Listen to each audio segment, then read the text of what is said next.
Shalom à tous, Baruch Hashem, on a le droit de reprendre la Torah 37 du Likutei Moharan. Et donc, on était arrivé à la haute He. On était dans les Hazarot de Rabbi Yehuda ben Betera. Il a donné, on avait vu 3 Hazarot, 3 mises en garde.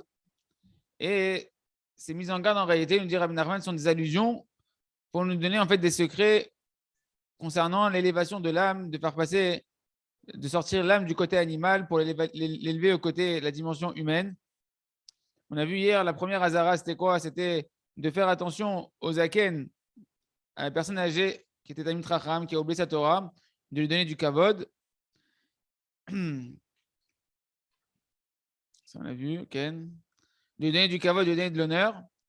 Et on avait dit pourquoi? Parce que justement, le Zaken, il a oublié sa Torah. Donc, c'est la dimension animale, la dimension de celui qui a oublié la Torah, qui est dans la bêtise de l'oubli de la Torah, de l'oubli d'Akadosh Baruch Hu.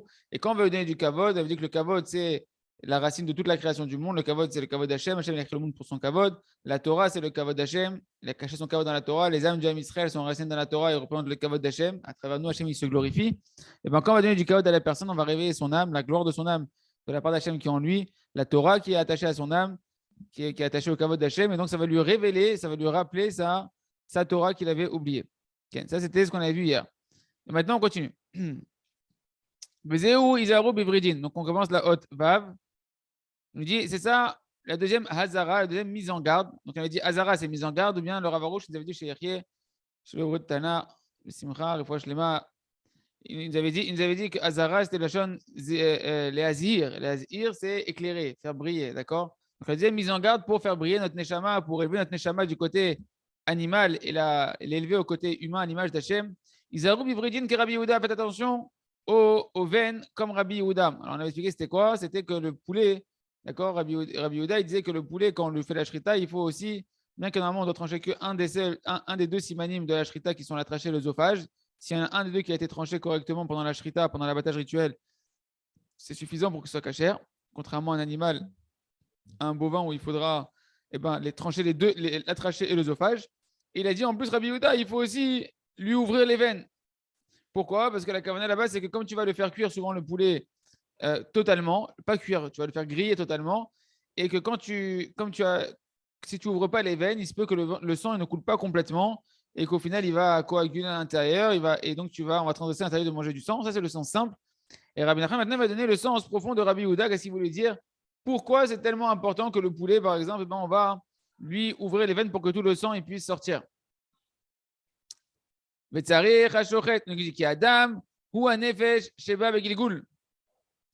qu'en réalité, le sang qui est dans l'animal, quand on va faire la shrita, le sang qui est dans l'animal, et bien dedans, il y a ce qu'on appelle le nefesh, l'âme qui se trouve à l'intérieur. Le sang, en réalité, le sang, c'est l'âme. C'est quoi le sang qu'il y a dans l'animal? C'est pas que là, on ne parle pas de l'âme ici de l'animal.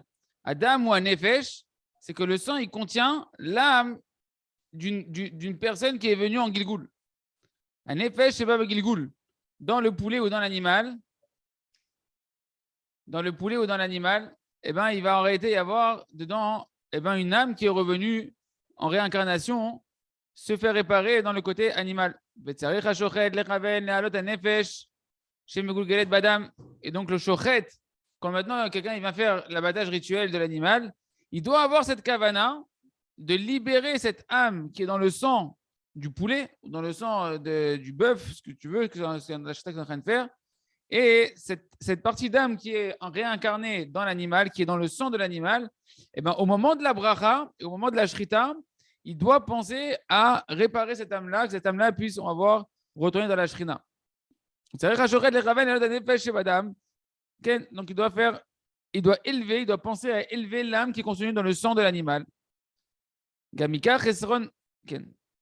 Donc déjà, juste cette notion-là de comprendre c'est quoi. C'est-à-dire que Rabbeinu est en train de dire, ce qui est marqué dans les Sifrei Kabbalah du Harizal, que lorsque on va faire la shrita, c'est une opportunité en réalité de pouvoir élever des âmes qui sont bloquées en Gilgoul dans les animaux, et par la parole, lorsqu'on va maintenant dire la bracha, etc., il va expliquer beaucoup Rabbi Nathan et l'écouter à la chôte que c'est seulement un Baal Bechira, quelqu'un qui a le libre arbitre, donc le shochet, d'accord, qui va pouvoir élever cette partie d'âme qui est coincée dans un animal qui n'a pas de libre arbitre et qui va pouvoir l'élever, à se sanctifier. Et lorsqu'il va faire la bracha et qu'il pense à ça, la bracha, on verra que la bracha, c'est la dimension du dibour, c'est la dimension de la parole. La shrina, c'est la dimension de la parole. Et l'âme va retourner dans la shrina. Comme Rabbi Nachman nous dira que la shrina, on l'appelle malchut pe, la royauté de la bouche. Donc par la bouche du shochet et par l'action de la mitzvah du shochet et la kavana qui va avoir le shochet, on élève cette âme-là du côté animal et on la fait retourner au niveau humain. Ça veut dire quoi? Elle va pouvoir se réincarner, cette âme-là, dans un être humain, dans un Baal Bechira, dans un être humain qui sera donc passer du côté animal, passer du règne animal au règne humain. Et c'est une élévation qui se passe par le shochet. Donc on revoit toute cette notion de la Torah, de sortir du côté animal, de sortir du côté bestial, d'accord, et de s'élever et de s'élever, élever notre neshama. Et ça, c'est important pour nous aussi de comprendre que quand on va manger un animal, il faut qu'il ait passé par une shrita qui ait été faite correctement, etc., pour que l'animal il soit débarrassé de son côté bestial et qu'il puisse également, pour nous, quand on va le manger de la bonne manière, nous, on va terminer notre travail. C'est que quand on va manger après la chair de l'animal qui est dépourvue du sang, la chair aussi, quand on va la manger bigdoucha, quand on va faire la bracha, quand on va la manger avec des bonnes intentions, également, on va pouvoir élever la partie spirituelle qui est dans la chair de l'animal. On continue dans les mots. Il dit Rabbeinu, וגם עיקר חסרון הפרנסה שנתמעט בדורות הללו, אין זה אלא על ידי השוחטים שאינם מעוגנים.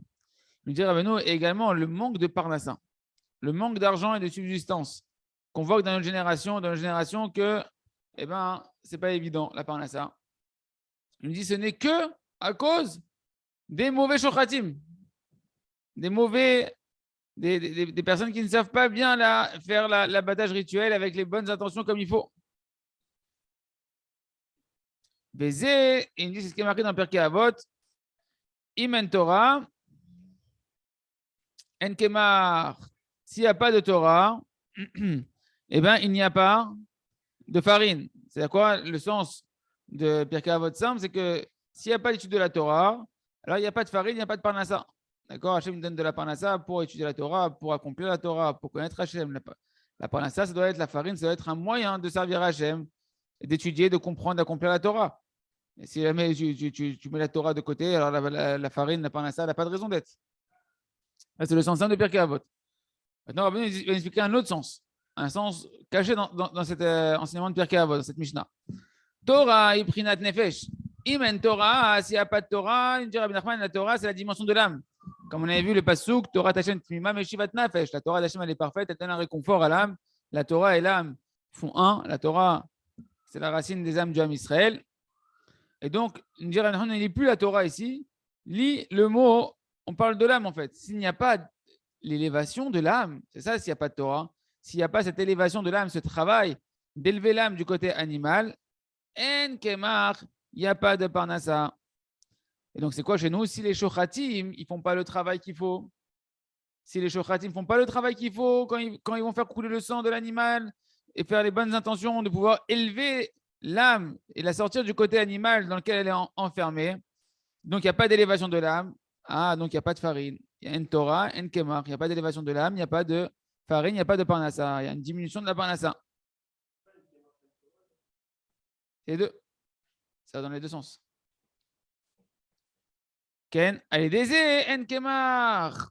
Comme les shochatim, ils ne savent pas faire correctement leur réparation de l'âme pour les faire passer du règne animal au règne humain, il n'y a pas de parnassa. La parnassa, si on veut pour nous, ça rejoint tout ce qu'on a expliqué à chaque fois, la parnassa, le tikkun abrit, que c'est lié à la réparation des yeux, la réparation des yeux, la réparation de l'alliance, qui elle gère tout le Yetzer Hara, qu'elle englobe tout le Yetzer Hara.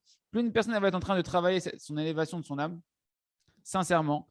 C'est quoi l'élévation de son âme? C'est pas d'Afka que étudier. C'est qu'à travers mon étude et mon service divin, je vais chercher à quitter mon côté animal de mes pulsions, de mes tavot, de mauvais désirs, de mauvais caractère.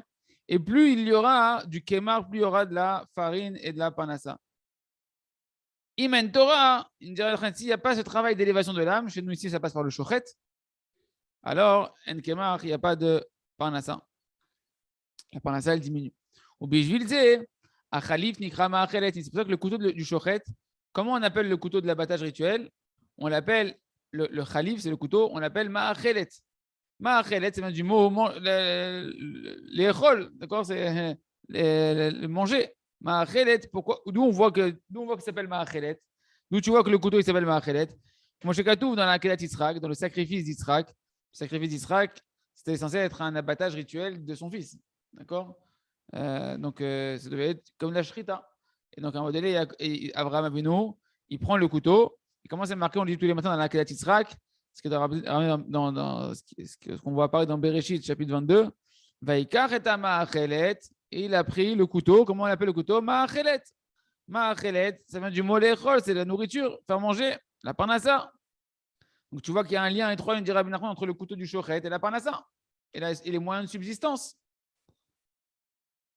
D'où l'importance de manger des viandes avec des bons herchérim, des herchérim avec des bons labels de cacheroute.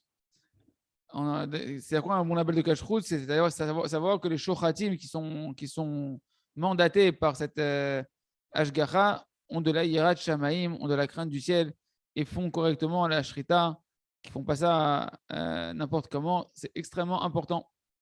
Qui est shochet agun, ma'achinum panes l'Israël. Il y a un shochet, que c'est un bon shochet, et qui va nourrir et amener la parnassa à Israël par son mérite. C'est pour ça qu'on appelle son couteau ma'achelet. Ma'achelet, c'est-à-dire qu'il va nourrir, il va amener la parnassa à Israël. Parce qu'il fait correctement la shrita d'élever, de nous donner la possibilité déjà aux âmes qui sont enfermées dans l'animal de s'élever. Et nous-mêmes, quand on va manger cette chair après de l'animal, eh ben, elle a eu un bon tikkun et elle va nous permettre à nous aussi de nous élever correctement spirituellement et de quitter le côté animal qui est à l'intérieur de nous. Qui a shochet agun ou malbish et nefesh et bachai. Donc pourquoi le shochet, on dit que son couteau c'est la ma'achelet qui nourrit, qui peut amener la subsistance en Israël, parce que qu'est-ce qu'il fait le shochet? Le bon shochet, il va habiller l'âme qui est dans l'animal, le poulet ou le bœuf, d'accord? Et il va l'habiller, c'est quoi qu'il va l'habiller? Il va lui permettre de se revêtir d'une nouvelle enveloppe. Cette âme-là était enfermée dans une enveloppe animale, vraiment un vrai animal.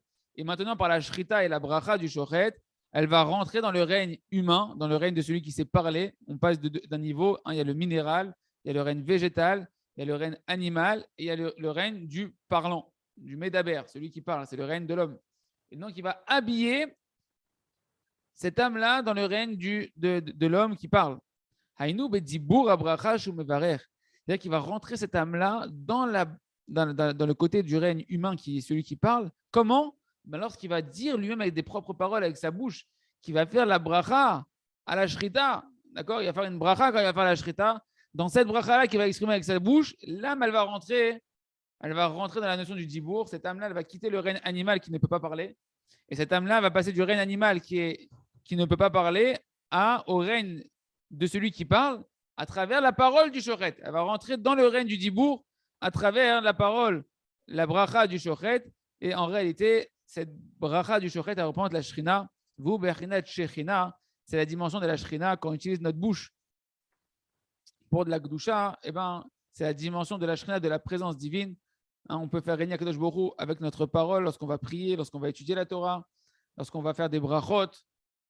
Parce que comment on appelle la shrina? Comme chez Katouf, Malchut Pe Karenanla. On l'a appelé la shrina, le règne de la royauté de la bouche. D'accord? Akadosh Baruch Hu, il a créé le monde par la parole. Et donc la shrina, qui elle représente la royauté d'Akadosh Baruch Hu, et bien toute la force de la royauté d'Hachem, elle s'exprime par sa parole. Hachem nous a donné 10 paroles, 10 commandements.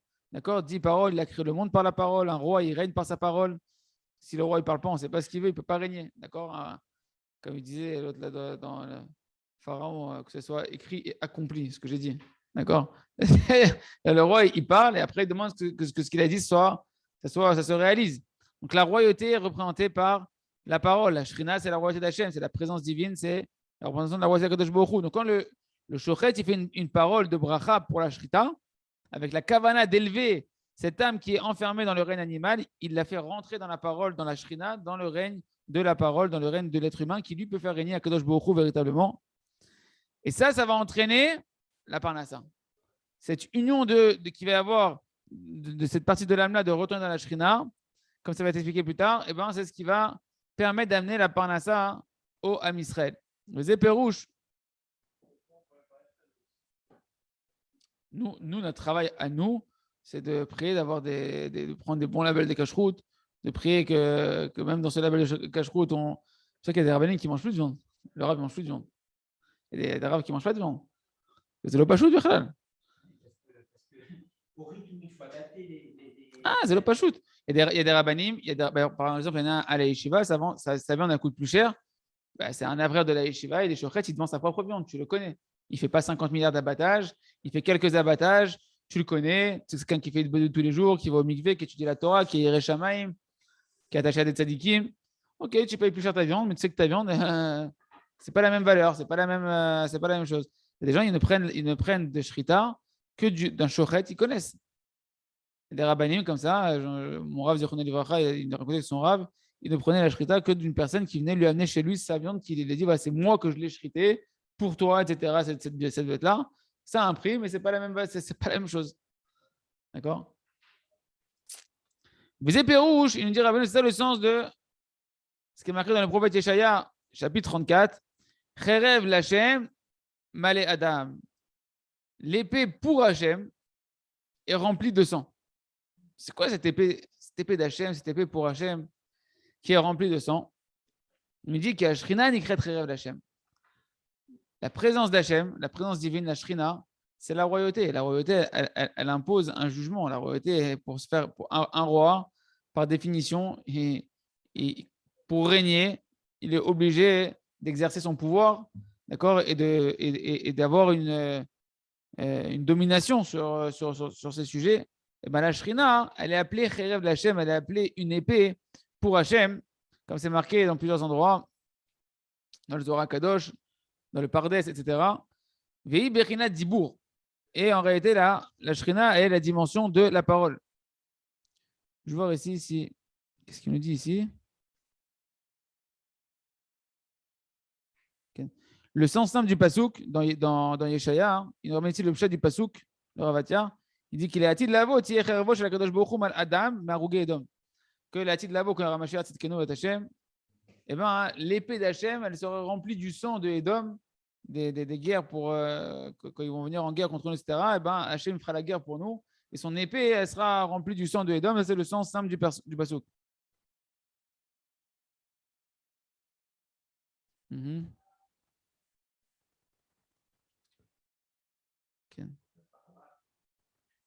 Ok, on continue. Donc, on a dit que l'épée d'Hachem qui est remplie de sang, ça représente la Shrina. La Shrina, on a dit Malchut P, c'est la dimension du Dibour. Vei Bechinat Dibour, c'est la dimension de la parole.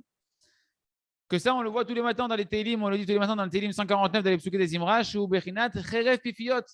Que la Shrina, la parole d'Hachem, la royauté d'Hachem qui se rime par la parole, elle est appelée une épée à double tranchant ou une épée à deux bouches. Quand on est dans le Mizmor, Sheola Hashem, Shechadash, là-bas on dit Cherev Pifiot Beyadam. Romemot el Bigronam, Cherev Pifiot Beyadam. Ils ont des Romemot el Bigronam, les grandeurs d'Hachem dans leur gorge. C'est quoi, on loue Hachem, on remercie Hachem, on crie vers Hachem, on étudie la Torah d'Hachem à voix haute. D'accord? Et c'est une épée à double tranchant ou une épée à deux bouches. Pifiot, c'est qu'elle a deux P. J'te piote, elle a deux P. Elle a deux bouches. C'est une épée à deux bouches. Deux bouches, en fait, qui a deux tranchants. Double tranchant. Ouais. Dans la Torah, au début du côté Moran, quand Rabbi Nachman parle de ça, il nous parle de que l'épée à double tranchant, c'est la prière, c'est le remerciement et la louange, et les demandes. Les remerciements et les demandes. Et donc là, il nous dit Rabbeinu, donc cette épée remplie de sang qui est la Shrina, c'est en réalité la parole, cette parole qui est appelée l'épée à double tranchant, ou bien, il nous dit Rabbi Nachman, Cherev Pifiot Zelachon P. En fait, Pifiot, c'est le langage de la bouche, c'est le mot P qui apparaît dedans. Comme c'est marqué dans le Teilim, Romemot El Bigronam, Cherev Pifiot Be'adam. C'est ce qu'on a dit. Donc, tu vois que dans le verset, qu'est-ce qu'on dit? Les grandeurs d'Hachem sont dans leur gorge. Donc, on parle quelque chose qui va se faire par la gorge. La gorge, c'est la bouche. Et une épée à double tranchant, ils ont dans leurs mains. En réalité, c'est que lorsqu'on fait sortir des grandeurs de notre bouche, qui sont des louanges d'Hachem, des prières à Hachem, des paroles de Torah, etc., à ce moment-là, c'est comme si on avait une épée à double tranchant entre les mains pour détruire nos ennemis sans avoir besoin de prendre l'épée véritablement. Et donc, en fait, on parle bien ici de la bouche. Et lorsque maintenant, l'âme qui était enfouie dans l'animal par le shochet, lorsqu'il va passer son couteau, donc l'épée d'Hachem, il va passer son couteau sur le cou de l'animal et qu'il a la bonne kavana, la bonne bracha, à ce moment-là, l'âme qui était en gilgoul, en réincarnation dans l'animal, va rentrer dans l'épée d'Hachem, dans le couteau, c'est pas dans le couteau mamage du shochet, mais dans l'épée d'Hachem qui est la parole, qui est la dibour, qui est la shrina, qui est la bracha du shochet, qui va permettre à cette âme-là de retourner dans le règne du Médaber, dans le règne à l'état humain, de pouvoir parler à Hachem et de redevenir un être de libre arbitre pour pouvoir avoir sa réparation totalement.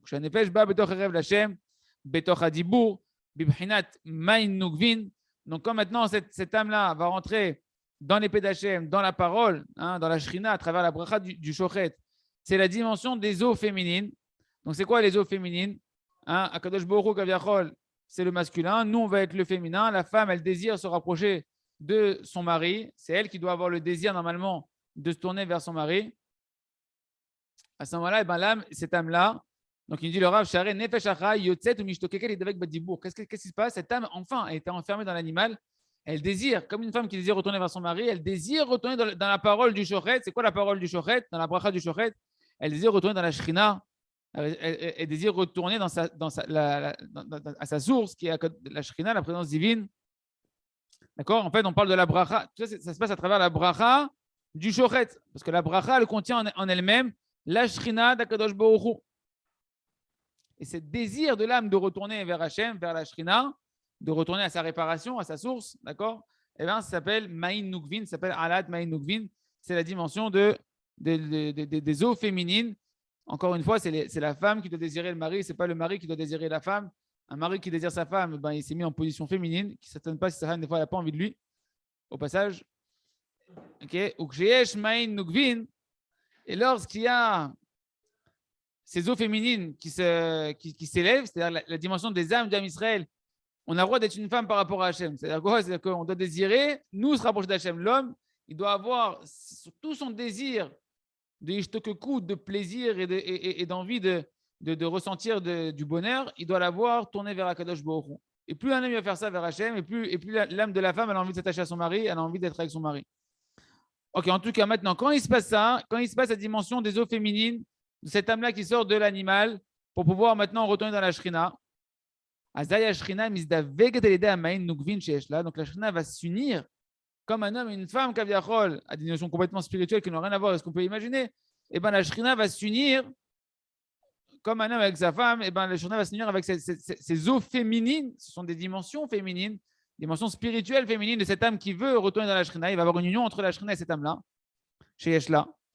Et à ce moment-là, et ben dans la shrina va se réveiller la volonté de l'homme. C'est quoi la volonté de l'homme? La shrina est en position ici, comme si Akadosh Baruch Hu, qui va maintenant vouloir déverser toute l'abondance qu'il veut donner à cette âme-là qui est en train de s'unir avec lui.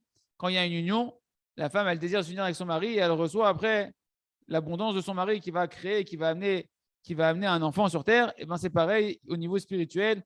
Lorsqu'une âme, elle désire se rapprocher d'Akadosh Baruch Hu, et nous-mêmes, quand on désire se rapprocher d'Akadosh Baruch Hu, quand on veut se rapprocher d'Akadosh Baruch Hu, et ben ce désir crée une union avec Hachem et Hachem nous déverse son abondance. C'est quoi cette abondance? Ça va être la parnassa. D'accord? Alors à ce moment-là, ça réveille les eaux masculines. C'est le désir d'Hachem de nous donner. Toi, tu veux. Ah, il y a une âme qui veut revenir vers Hachem, qui veut s'unir avec Hachem. Hachem dit ok, je vais m'unir avec toi. Mais quand il s'unit à Hachem, eh ben, c'est ce qu'Hachem nous a montré dans la création. Quand il y a une union, il y a un don, il y a un déversement du masculin dans le féminin. Eh ben, il va avoir un déversement d'Akadosh Baruch Hu, de l'abondance spirituelle d'Hachem. Mibrinat Chazim Bema Berak Atine. C'est la dimension de ce qu'il nous dit dans le Zohar sur Parashat Vayikra. Que Zohar il dit regarde, la Shrina, elle vient devant Akadosh Baruch Hu, elle dit regarde avec quels enfants je viens, avec quelles âmes je viens devant toi.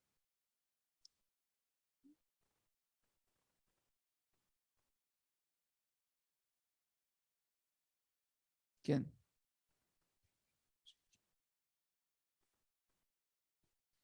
Il dit ici le Rav, Azor, Omer, il nous dit le Zohar, celui qui se lève à ce Zohar qui nous cite Rabbi Nachman ici, okay, il est rapporté par rapport à Chatzot, que celui qui se lève à Chatzot, qui va étudier au milieu de la nuit la Torah, et qui va avoir une volonté forte comme ça, pour se lever la nuit, il faut avoir un grand désir de se rapprocher d'Akadosh Baruch Hu avec une volonté très forte, un grand désir de s'attacher à Akadosh Baruch Hu, et ben c'est ce qu'on appelle, ça entraîne une dimension des eaux féminines.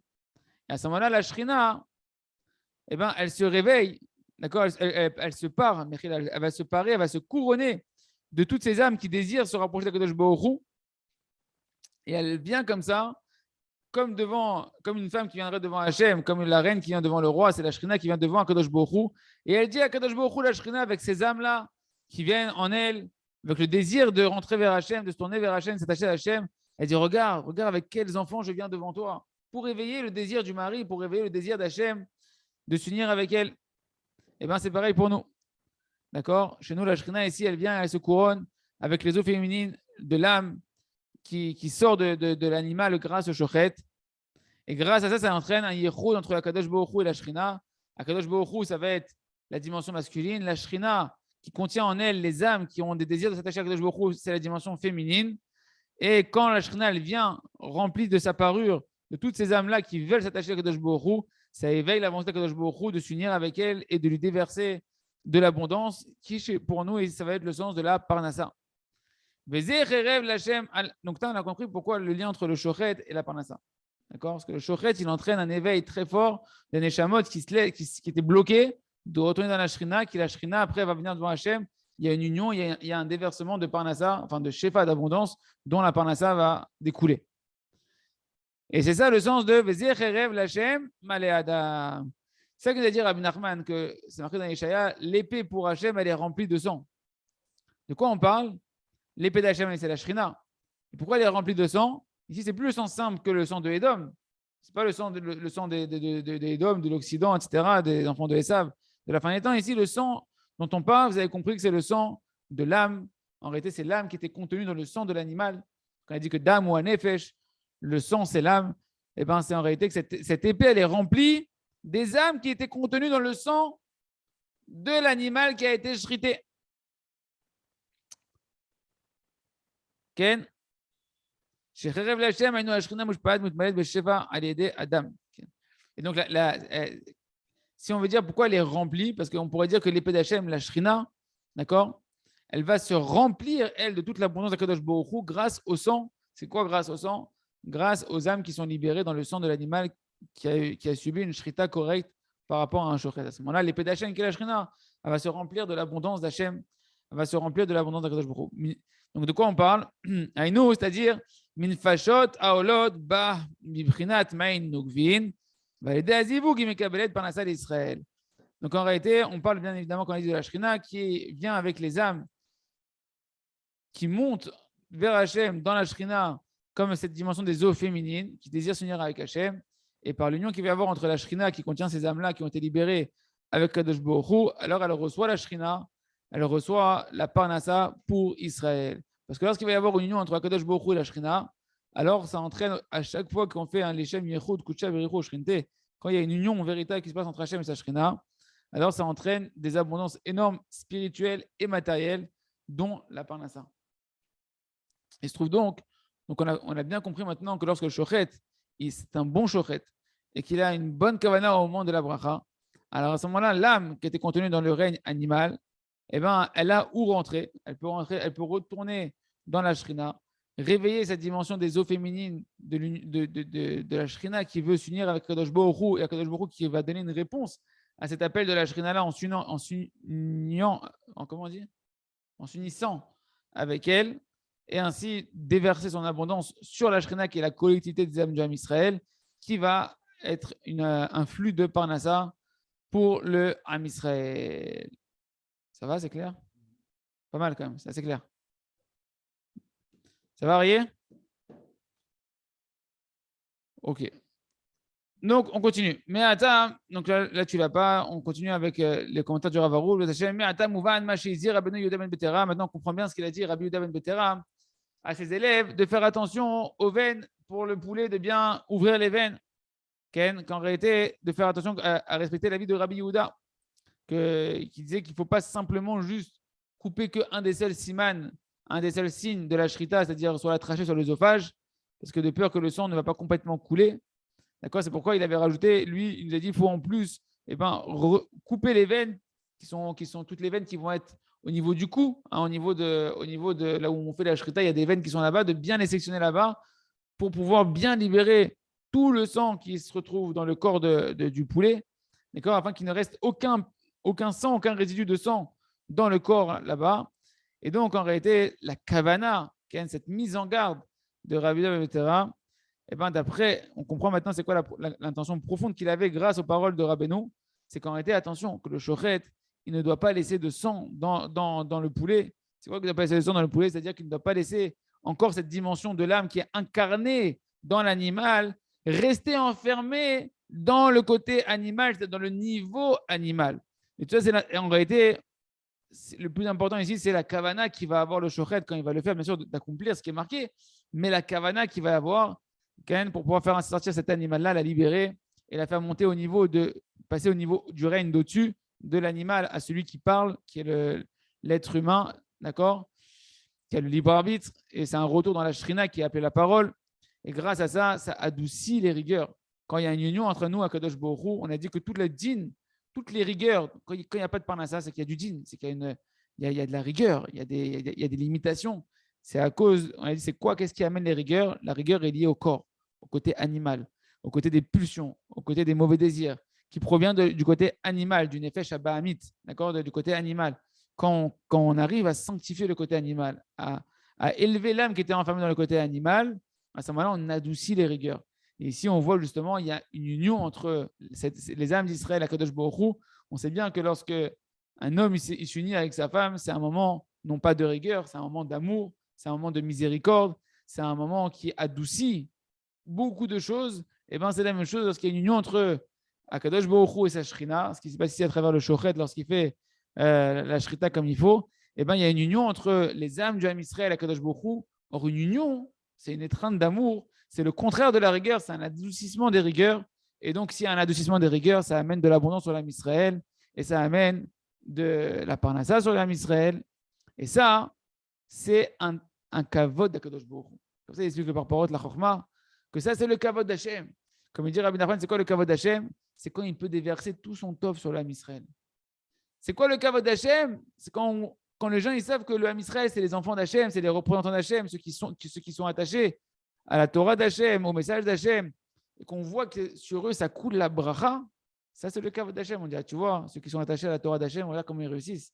Regarde comment ils ont de la parnassa, comment ils ont de la réussite, comment ils sont des bonnes midot, etc. Et donc, en réalité, ça revient au début de notre Torah, qu'on doit connaître Akadosh Baruch Hu et qu'on doit faire grandir le kavod d'Akadosh Baruch Hu. Et bien, ça contribue également au kavod d'Akadosh Baruch Hu. Ce n'est pas son kavod d'Hachem que l'Am Israël soit des schnorrers, que l'Am Israël soit des mendiants, etc. Ce n'est pas le kavod d'Hachem. Ce n'est pas un matzav de kavod d'Hachem. Le kavod d'Hachem, c'est que tout l'Am Israël il soit Hachirim. Tu vois un Ben Israël qui roule en Mercedes, qui roule avec une Audi, tu dois dire waouh, merci Hachem, ça fait plaisir de voir que tes enfants ils sont avec des belles voitures, que tout le Israël il puisse avoir des belles voitures. Pas pour avoir des belles voitures, juste pour le kavod d'Hachem. Quand on dit ouais, c'est des enfants de rois, c'est des enfants de rois, ils vont dans le chemin d'Hachem, ils sont dans le Derech HaTorah, dans le Derech Hachem, et Baruch Hachem, ils réussissent. Parce que c'est Hachem qui les fait réussir, c'est des fils de roi. Si tu vois un fils de roi rouler dans une caravane, dans une charrette tirée par des chevaux en plein milieu de la route, tu vas dire, Miskin, qu'est-ce qu'il fait? On est en 2022, là. Il lui faut une voiture. Il ne peut pas rouler avec une mobilette, avec un truc. C'est le Kavod HaKadosh Baruch Hu qu'on est du Shefa, qui est de la Parnassa dans l'Am Israël. Et Hachem, on verra, il va Hachem demain, le pérouge du Pasouk, qui ramène dans les lamentations dans Echa, Benafshenu, Navi Lachmenu, Mperev, Cher Midbar. On verra qu'il y a une autre dimension. C'est que si on a vu qu'il y a l'épée d'Hachem, qu'on appelle Cherev l'Hachem, il y a aussi l'épée du désert. Et on verra Hachem ça dans la suite de Hachem demain. Chazak, ve nitrezek.